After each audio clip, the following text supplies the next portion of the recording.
ఆపదామపహర్తారం దాతారం సర్వసంపదాం లోకాభిరామం శ్రీరామం భూయో భూయో నమామ్యహం.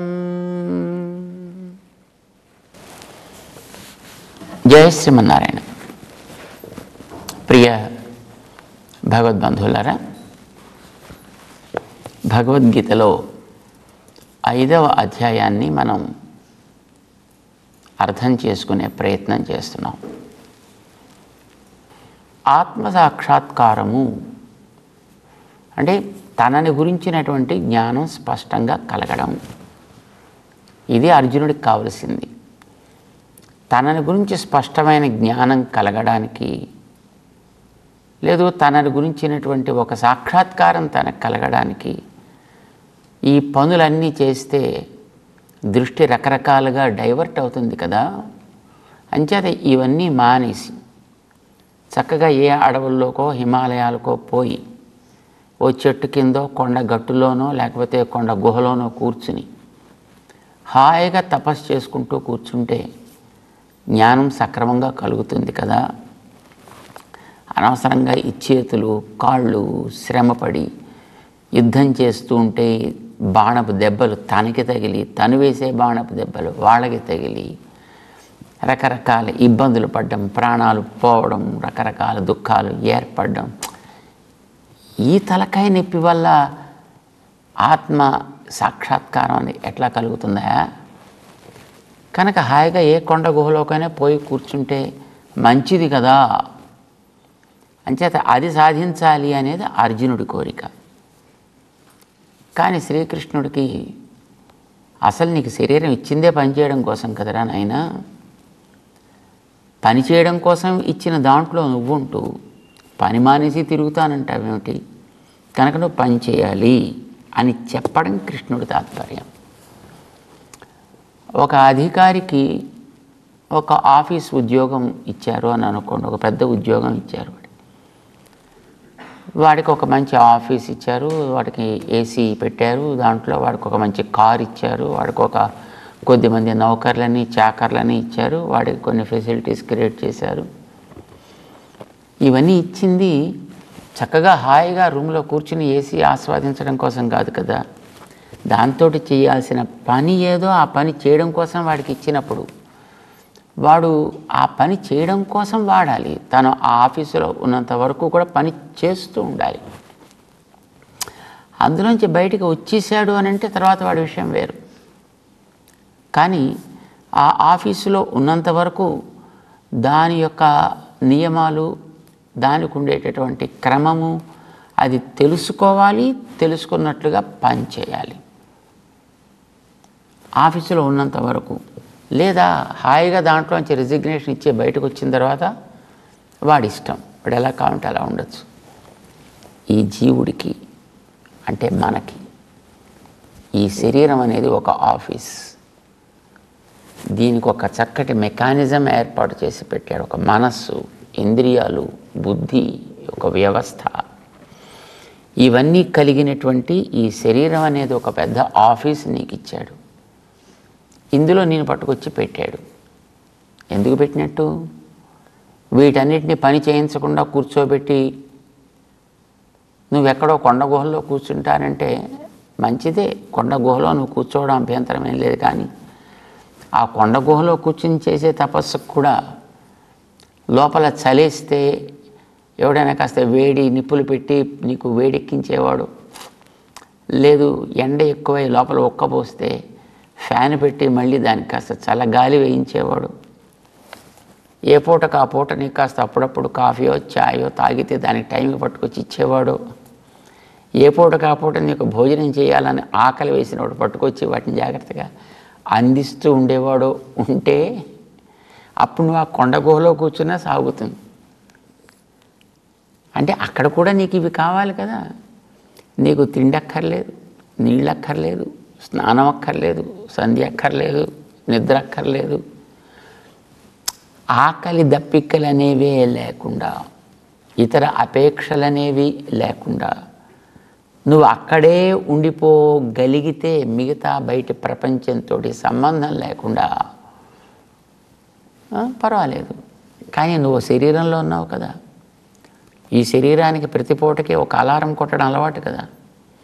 పొద్దున్న 7 అయ్యేటప్పటికి కాస్త బ్రేక్ఫాస్ట్ ప్లీజ్ ఒక బెల్ కొడుతుంది. 12, 1 అయ్యేటప్పటికి లంచ్ ప్లీజ్ మరొక బెల్ కొడుతుంది. సాయంకాలం 4:30, 5 అయ్యేప్పటికి స్నాక్స్ ప్లీజ్ అని మరొక బెల్ కొడుతుంది. రాత్రి 7, 7:30 అయ్యేటప్పటికి మళ్ళీ లేదు, దానికి ఏ టైం అయితే ఆ టైం, ఇప్పుడు దానికి జీర్ణం అయిన తర్వాత ఎప్పుడైతే అప్పుడు మళ్ళీ ఇంకొంచెం ప్లీజ్ అని మళ్ళీ కొడుతుంది. ఇవన్నీ కొట్టిన తర్వాత మళ్ళీ దానికి డిశ్చార్జ్ మళ్ళీ కొంత కావాలి. మళ్ళీ ఇందులో ఇవన్నీ జీర్ణం అయిపోయినాయి కనుక వేస్ట్ అంతా వదలవలను బయటికి, దానికి మళ్ళీ ఒక మెకానిజం కావాలి. ఇవి లేకుండా ఉండగలిగే అవకాశం శరీరానికి ఉందా? ఉంటే నువ్వు హాయిగా కొండగోలో పోయి కూర్చో, నో ప్రాబ్లం ఎట్ ఆల్, ఏం ఇబ్బంది లేదు. కానీ శరీరం అనేది అలాగా ఉండదు. ఇది పంచభూతాలతో ఏర్పడింది. ఆ పంచభూతాల్లో ఒక్కొక్కటి వాటి పని చేసుకుంటూ అవి పెరగడమో తరగడమో జరుగుతూ ఉంటాయి. అవి తరిగినప్పుడల్లా వాటిని మళ్ళీ రీఫిల్ చేయాల్సినటువంటి బాధ్యత నీకుంటుంది. రీఫిల్ చేయాల్సిన వాటిని సంపాదించాల్సినటువంటి అవసరము నీకుంటుంది. దానికోసం ఈ శరీరాన్ని వెచ్చించి పని చేయాల్సిన అగత్యము నీకుంటుంది. శరీరం అంటూ ఉంటే ఇవన్నీ తప్పవు. ఈ శరీరం ఉంటూ కూడా అలాంటి అపేక్ష లేదు అని అనుకున్నప్పుడు మాత్రమే నువ్వు ఆ కొండగోలో కూర్చొని తపస్సు చేయగలుగుతావు. అసలు ఆయన నేను అసలు ఇవన్నీ ఎందుకు తలకాయ నొప్పులు, నేను పోయి కొండగోలో కూర్చుంటానని కూర్చున్నాడు. ఒకసారి ఒక మహర్షి తపస్సు చేసుకుంటానని కూర్చున్నాడు. ఆయన బయట ఉండేటటువంటి ప్రకృతి ప్రభావం చేత అతని వల్ల ఒక పెద్ద భాగవతం ఏర్పడింది. ఆ మహర్షి చక్కగా హాయిగా పోయి జపం చేసుకుంటానని కూర్చున్నాడు. అక్కడికి పరీక్షిత్ అనే రాజు వచ్చాడు. దాహం వేస్తోంది, వేసవికాలం, మండుటెండ, అలసిపోయి వచ్చాడు, దారి తప్పాడు, జనంతో విడిపడ్డాడు. ఎవడైనా ఒక నీటి చుక్క పోస్తే చాలనుకున్నాడు. పాపం ఇటోటు చూశాడు. చెట్టు కింద ఒక మనిషి కనిపించాడు. ఆయన దగ్గరికి వెళ్ళాడు. ఈయన అడిగాడు. ఆయన వినే దశలో లేడు. తపస్సు చేసుకుందామని కూర్చున్నాడు. పాప ఆయన వినే దశలో ఉంటే కావలసినటువంటి అతిథి మర్యాదలు ఏవో చేసి ఉండేవాడేమో ఆయన. కానీ ఆయన వినే దశలో లేకపోవడం చేత ఇతను వెళ్ళి నాకు దాహం, నీళ్లు కావాలి అని అడిగినా ఆయన దానికి తగ్గట్టుగా స్పందించలేకపోయాడు. అడిగినవాడు రాజు.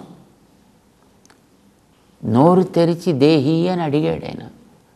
అవతల వ్యక్తి స్పందించకపోయేటప్పటికీ ఇతనిలో ఉండేటటువంటి ఆ అహంకారం ఒకసారి పెళ్ళుబికింది. కోపం వచ్చింది.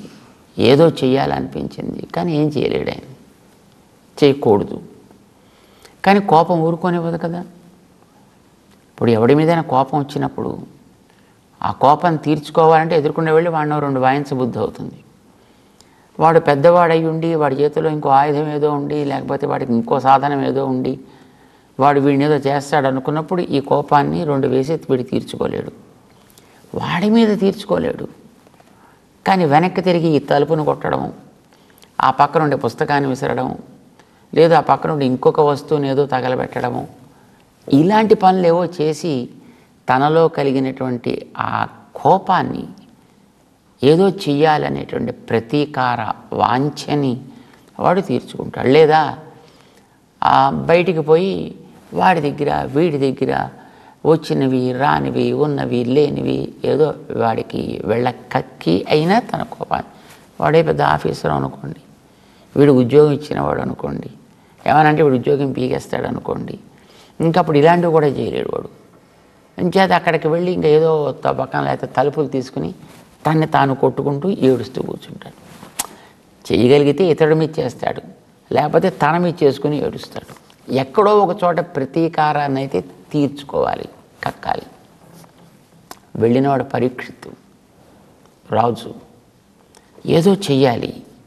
ఇటు అటు చూశాడు. చూస్తే అక్కడ ఏదో ఒక పాము కనిపించింది. చనిపోయిన పామా నిజమైన పామా తెలియదు, కానీ అతనికి ఆ కనిపించిన దాన్ని తీసి ఆ ఋషి మెడలో వేశాడు. ఆయన మామూలు పామును వేస్తే ఋషి ప్రభావంతో అది ప్రాణం పోయిందో, లేదు ప్రాణం పోయింది ఏదో ఆ పక్కన ఇటు అక్కడో ఇటో పడుంటే తీసి దాన్ని తన ధనస్సుతోటి తీసి ఆ ఋషి మెడలో వేసి తనకి కాస్త ఏదో చేశాను ప్రతీకారం అని అనుకుంటూ అక్కడి నుంచి పక్కకి పోయాడు. దాహం తీరిందా దానివల్ల? ఏం కాల. తర్వాత ఏం చేశాడు అనేది మనకు తెలియదు. కానీ కాసేపటికి ఆ ఋషి యొక్క పిల్లాడు వచ్చాడు. సాయంకాలం అయింది. మామూలుగా ఇతను తపస్సు నుంచి బయటకు వచ్చే సమయం వచ్చింది. అదే సమయానికి కొద్ది ముందుగా పిల్లవాడు కూడా వచ్చాడు. చూశాడు తన తండ్రికేసి, మెడలో పాము కనిపిస్తోంది, చనిపోయింది. ఎవడ వేశాడు దీన్ని అని అతని కోపం వచ్చింది. నా తండ్రి మెడలో చనిపోయిన పావుని వేసి అపవిత్రపరుస్తాడా, లేదా నిజమైన పావుని వేస్తే తండ్రి ప్రభావంతో అది కాస్త ప్రాణం వదిలిందా? మరి ఏమైనా కానీ ఎవడైతే ఈ పావుని నా తండ్రి మెడలో వేసి అవమానించాడో వాడికి పాముల్లోకెల్లా తీవ్రమైనటువంటి పామైన తక్షకుడు కరిచి వాడు వారం రోజుల్లో ప్రాణాన్ని వదులుగాక అనో పెద్ద శాపం పెట్టేసాడు. ఇంతలో తండ్రి కళ్ళు తెరిచాడు. ఏం జరిగింది తెలిసింది ఆయనకి. అయ్యోయ్యో అయ్యోయ్యో అని పాపం లబోదివో మొత్తుకున్నాడు ఆయన. ఎందుకని అంటే పిల్లవాడు శపించాడు. పిల్లవాడికి తండ్రి మీద ఉండే ప్రేమ చేత శపించాడు. కానీ పాపం తండ్రి అనుకున్నాడు, ఒరే తప్పు కదరా, నేను తపస్సులో కూర్చున్నప్పుడు ఎవరైనా అతిథి అభ్యాగతులు వస్తే ఉండి చూసుకుని వాళ్ళకి కావాల్సిన పనులు చేయడం నీలాంటి వాళ్ళ బాధ్యత కదరా. నువ్వేమో చిన్నపిల్లవాడివి, ఆడుకోవడానికి ఇక్కడికో అక్కడికో పోయావు. ఆ వచ్చిన వాడికి పాపం చూసేవాడు ఎవడు లేకపోతే బాధ కలిగింది. వచ్చిన వ్యక్తిని బాధ పెట్టడం మంది తప్పు కదా, నువ్వు ఇక్కడ లేకపోవడం నీది తప్పు కదా, నా మెడలో వేయడం వాని తప్పు కాదయా వేసినవాడు. ఎవడనుకుంటున్నావు వేసింది? మహానుభావుడు ఋషి కనుక పాపం తన యోగ దృష్టితో చూశాడు. ఆ దేశాన్ని పాలించే మహారాజు పరీక్షిత్ నరేంద్రుడు అని తెలిసింది. అయ్యో ఎంత తప్పు జరిగింది. తప్పు చేసింది నువ్వు, నిజానికి ఆ వ్యక్తి కాదు. ఆ వ్యక్తి అవసరంతో వచ్చాడు. అవసరాన్ని ఆదుకోవడం మన బాధ్యత, ఉండేవాళ్ళెవరో వాళ్ళ బాధ్యత. మరి నువ్వు లేకపోతేవాయి, నేను యోగంలో కూర్చుంటున్నాయి కనుక జరిగింది తప్పు. నువ్వు శపించావు, శాపాన్ని వెనక్కి తీసుకో. పిల్లవాడికి శాపం పెట్టడం తప్ప తీసుకోవడం రాదు. చూడండి ప్రమాదం. శాపం పెట్టే శక్తి ఉంది, కానీ శాపాన్ని వెనక్కి తీసుకోగలిగే శక్తి అతనికి లేదు. సరే, కనీసం నువ్వు వెళ్ళి ఆ రాజు దగ్గర క్షమాపణ చెప్పి, ఇలా శాపం పెట్టాను కనుక దీనికి ఏదైనా పరిహారం చేసుకోమనైనా అతనికి సమాచారాన్ని చేరవేయి, ఇది నీ బాధ్యత అని పంపించాడు. సరే, ఆ పిల్లవాడు వెళ్ళాడు, రాజు దగ్గర జరిగిన విషయం చెప్పాడు. వారం రోజులు నీకు సమయం అయ్యా, ఈ లోపల నువ్వు చేసుకోవాల్సింది ఏదో చేసుకో అని చెప్పాడు. వెళ్ళాడు ఆయన. మహారాజు పరీక్షిత్తు బుద్ధిమంతుడు, పాండవ వంశజుడు, పాండవుల యొక్క ముని మనవడైన కనుక బుద్ధిమంతుడు, యోగ్యుడు, సంస్కారవంతుడు కనుక ఆనాడు ఉండేటటువంటి సమాజంలోని మహానుభావులైనటువంటి ఋషులు, పెద్దలు అందరినీ పిలిచాడు. ఒక పెద్ద సమావేశం ఏర్పాటు చేశాడు. ఏడవలేదు. ఎలా తప్పించుకోవాలని ఈ మార్గాంతరాలు అన్వేషణ చేయలా. వారం రోజుల్లో తనకి ఈ శాపం తగులుతుంది, సిద్ధం నేను దానికి. కానీ ఈ వారం రోజుల లోపల బాగుపడటానికి ఈ శరీరంలోకి వచ్చినటువంటి ఒక ప్రాణి శరీరాన్ని వదిలే లోపల చేయాల్సినటువంటి అతి ఉత్తమమైన బాధ్యతాయుతమైనటువంటి పని ఏమి, అది మీరు నాకు వెంటనే నిర్ణయం చేసి చెబితే దాన్ని చేయడానికి, ఆచరించడానికి నేను సిద్ధం. ప్రాణం పోతుందని నాకేం బెంగలేదు, చనిపోతానని నేను ఏడవదలుచుకోలేదు, కానీ చేయాల్సిన పని చేసిపోవాలి అనేటటువంటిదే నా యొక్క తాత్పర్యం. కనుక ఏం చేసిపోవాలో చెప్పండియా అని అడిగాడు ఆయన. ఇలా అడిగిన సందర్భంలో మిగతా వాళ్ళంతా తర్జన భర్జనలు చేస్తున్నారు అక్కడ. ఇంతలో అక్కడికి శ్రీ సుఖ మహర్షి వచ్చాడు. ఆయన స్వాగతించారు, సత్కారం చేశారు. మహానుభావుడు కూర్చున్నాడు. అయ్యా, ఏమిటి ఇక్కడ మీరంతా చేస్తున్నారు అని అడిగాడు. వీళ్ళు జరిగిన దాన్ని చెప్పారు. విన్న మహానుభావుడు, ఏమయ్యా మహారాజా, 7 రోజులు సమయం ఉందంటున్నావు, నీకు చాలా ఎక్కువయా. 1 ముహూర్త కాలం సమయం ఉంది అని తెలిసినటువంటి మహానుభావుడు తరించాడయ్యా. ఆయనకి దేవతల దగ్గరికి వెళ్ళినప్పుడు దేవతలు ఆయన యొక్క ఉపకారానికి కృతజ్ఞతగా నీకేదైనా కావాలంటే చేస్తామయ్యా, ఏం కావాలో అడుగు అని అడిగారు. దానికి ఆయన, నాకు ఇంకా జీవితంలో ఎంత సమయం ఉందో చెప్పండి అని అడిగాడు ఆయన. 1 ముహూర్త కాలం ఉందయా అని చెప్పారు వాళ్ళు. 1 ముహూర్త కాలం, ముహూర్తం అంటే సుమారు 48 నిమిషాలు అనుకోండి. నీ జీవితం ఇంకా 1 ముహూర్త కాలం ఉంది అని అన్నారు. అనగానే ఆ మహనీయుడు వెంటనే తను యోగంలో కూర్చుని తన ఇతర ప్రవృత్తులన్నీ మాని తన మనస్సుని భగవంతుడి పాదాల మీద పెట్టి ఆ ధ్యానంతో తను హాయిగా భగవత్ సన్నిధానాన్ని చేరాడయ్యా. 1 ముహూర్త కాలాన్ని అంత సవ్యంగా వాడుకోగలిగాడు ఆ మహనీయుడు. నీకేమో 7 రోజుల సమయం ఉందని అంటున్నావు. అంచేత నీకు చెయ్యాల్సిన పని ఏమిటో నేను చెబుతా అని ఆయన కోసమని 7 దినాలు అహోరాత్రము శ్రీకృష్ణ కథామృతాన్ని, శ్రీమద్భాగవతానంతటిని, ఈ ప్రపంచపు చరిత్రనంతటిని కూడా ఆయనకి ఉపదేశం చేశాడు. ఇది మనం వింటున్నాం. అంటే ఎందుకు వచ్చింది మొత్తం ఇంతాను? ఒక్కడు తన బాధ్యత అయినటువంటి తన చుట్టూ ఉండే పరిసరాల్ని గమనించడము అనే దాన్ని మానేసి ఆయన యోగంలోకి వెళ్ళిపోయాను కనుక ఇంకా నాకు ఏమీ ఉండదు అని అనుకుంటే దానివల్ల పెద్ద భాగవతం ఏర్పడింది. మరి మనం ఎన్ని భాగవతాలు ఏర్పాటు చేస్తాం? శరీరంలోకి మనం వచ్చాం, శరీరంలో మనం ఉన్నాం. శరీరానికి ఒక పద్ధతి ఉంది. అది మానవ శరీరమా, జంతు శరీరమా, పక్షి శరీరమా, వృక్ష శరీరమా, లేదా రాయి రప్ప లాంటి శరీరమా? ఏదో ఒక శరీరం. శరీరం అనేది ఏర్పడ్డది. ఆ శరీరంలో జీవుడు అనేవాడిని పెట్టాడు. ఇప్పుడు ఆ జీవుడు ఆ శరీరంలో ఉన్నంత వరకు చేయాల్సింది శారీరకమైనటువంటి నియమాన్ని పాటించుట. ఇప్పుడు నువ్వు ఈ శరీరంలో ఉన్నావు, నువ్వు ఒక పరిపాలకుడిగా శరీరంలో ఉన్నావు. నీ బాధ్యత పాలించడం. పాలించడం అంటే తప్పు చేసిన వాడిని దండించడం, ఒప్పు చేసిన వాడిని మెచ్చుకోవడం, ఏదో వాడికి మరింత పదోన్నతిని కలిగించడం. ఇది కదా నువ్వు చేయాల్సిన పని. నీ పాలనలో ఉండే వాళ్ళెవరో వారందరికీ కష్టాలు నష్టాలు రాకుండా సుఖకరమైనటువంటి జీవితాన్ని అందించడం. ఇది నువ్వు చేయాల్సిన పని. దానికోసం నీకు అవకాశం భగవంతుడే ఇచ్చాడు. ఒక ధర్మయుద్ధాన్ని నీ కోసం ఏర్పాటు చేసి పెట్టాడు. నువ్వు ఆ స్థానంలో ఉన్నావు ఇప్పుడు. కనుక నీ బాధ్యత ఏంటి? ఆ ధర్మయుద్ధం చేసి ఆ తప్పు చేసిన వాడిని దండించి, ఒప్పు చేసిన వాడిని చక్కగా మెచ్చుకో, వాడికి కావాల్సినటువంటి ఒక ఉన్నతిని కలిగించు. నీ బాధ్యత నువ్వు ఆ రకంగా నెరవేర్చుకోవాలి తప్ప దానికి తగ్గట్టుగా నీ శరీరాన్ని పని చేయించాలి, నీ మనస్సుని పని చేయించాలి, నీ ఇంద్రియాల్ని పని చేయించాలి. దాన్ని చేయించడానికి వీలుగా ఆ చేసే దాంట్లో లోపాలు లేకుండా ఉండేట్టు చేసుకోవడం కోసం నీ తెలివిని వాడాలి, నీ జ్ఞానాన్ని ఉపయోగించాలి. అంచేత జ్ఞానం అనేది కేవలం సంపాదించడం కోసం కాదు, నీకుండేటటువంటి ఈ వ్యవస్థనంతటినీ కూడా క్రమబద్ధం చేసి నడిపించడం కోసం.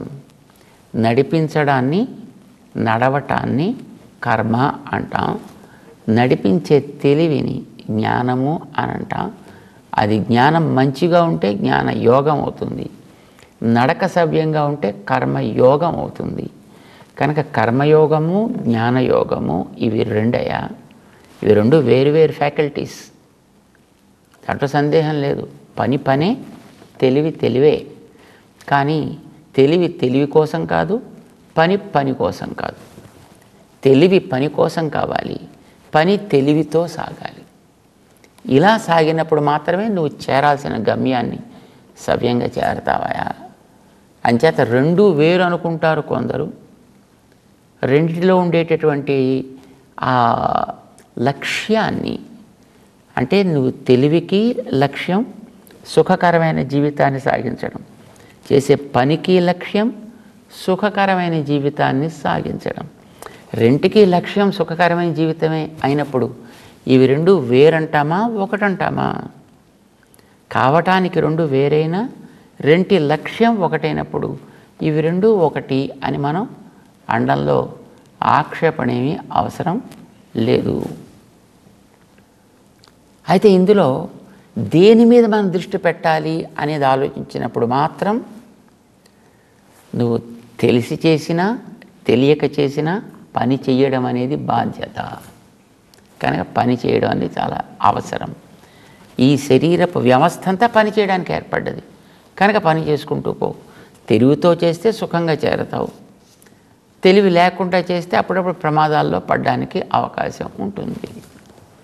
తెలివి ఉన్నవాడివైతే అప్పుడప్పుడు ఏదైనా దానికి ఉపద్రవం ఏర్పడితే ఎలా తప్పించుకోవాలి తెలుస్తుంది. ఎక్కడ గుంట వచ్చిందనుకోండి, గుంటలో పడవు, గుంటని దాటే ప్రయత్నం చేస్తావు. లేకుండా నడిస్తే ఏదో గుడ్డెద్దు చేలో పడ్డట్టు అంటుంటారే, అలాగే వెళ్ళి ఉపద్రవాలు కొని తెచ్చుకోవడానికి అవకాశం కలుగుతుంది. కనుక తెలివి పని, జ్ఞానము కర్మ, ఇవి రెండు మనకి ఏర్పడ్డవి. కనుక అందులో తెలివి కావాలి ప్రధానం అనుకుంటూ పనులు వదిలేస్తాను అంటే, కర్మ సన్యాసము చేస్తాను అనంటే అది శ్రేయస్సు కాదోయ్. పని చేయుట కర్మ యోగము, ఇది మంచిది. కర్మ సన్యాసం కంటే కర్మయోగ విశిష్యతే. తయోస్తు కర్మ సన్యాసాత్ కర్మయోగో విశిష్యతే అంటూ చేయాల్సిన పని యొక్క అవసరాన్ని, దానివల్ల కలిగేటటువంటి ప్రయోజనాన్ని, అది ఎంత సులభంగా చేయొచ్చును. పనులు మానేసి దీంట్లో కూర్చోవడం కంటే పనులు చేస్తూ దీంట్లో కూర్చోవడం అది సుఖం కదండి. అది ఏ రకంగా మనకి సౌకర్యము శీఘ్ర ఫలదాయిని అవుతుంది అనేదాన్ని 5వ అధ్యాయంలో శ్రీకృష్ణుడు ఉపదేశం చేస్తున్నాడు. దాన్ని మనం కూడా తెలుసుకోవాలి, మంచిగా పని చేయడం నేర్చుకోవాలి. ప్రయత్నిద్దాం. జై శ్రీమన్నారాయణ.